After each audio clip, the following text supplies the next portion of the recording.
जिलास्तरीय स्वाधीनता दिवस 2024 पालन निमंते एक प्रस्तुति बैठक स्थानीय सद्भावना सभागृह में अनुष्ठित हो जाइछे। जिलापाल आशीष ठाकरे अध्यक्षतार अनुष्ठित हो बैठक में जातीय दिवस को आनंद रे पालन करने निमंते दिवस व्यापी कार्यक्रम गुड़िकर आलोचना करा जाय निष्पत्ति निया जायथिला।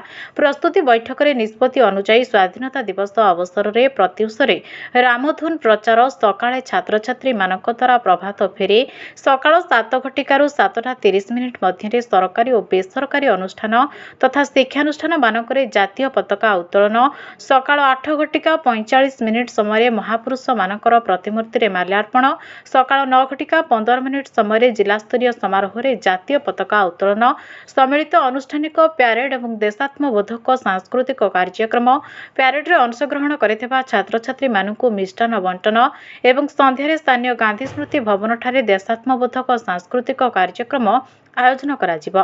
भारतीय तथा ओडिशा प्रशासनिक सेवा भली जातीय स्तर में परीक्षा रे उत्तीर्ण होइथिबा छात्र छात्री क्रीड़ा क्षेत्र में जातीय तथा अंतर्जातीय स्तर में अंशग्रहण करिथिबा क्रीड़ाविद इत्यादि संबर्धना पुरस्कार वितरण कार्यक्रम अनुष्ठित करा। छात्र छात्री मानक मध्य देशात्मबोध प्रबंध क्विज और संगीत प्रतियोगिता आयोजन करने को स्थिर करा जायछि। एतद व्यतीत स्वाधीनता दिवस समारोह सुपरिचालना निमंते मंच सजा परिमल आशु चिकित्सा आईन श्रृंखला पानीय जल अतिथि बसिबा स्थान और अन्य आनुषंगिक व्यवस्था सुनिश्चित करने जिलापाल श्री ठाकरे विभागीय अधिकारी मानक निर्देश देइछन्ति।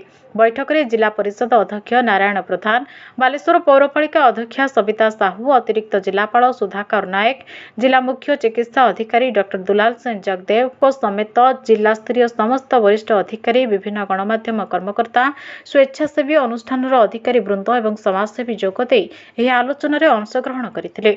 जिला सूचना और लोकसंपर्क अधिकारी ऐश्वर्या सामंत पूर्व वर्षर विवरणी पाठ करथिले।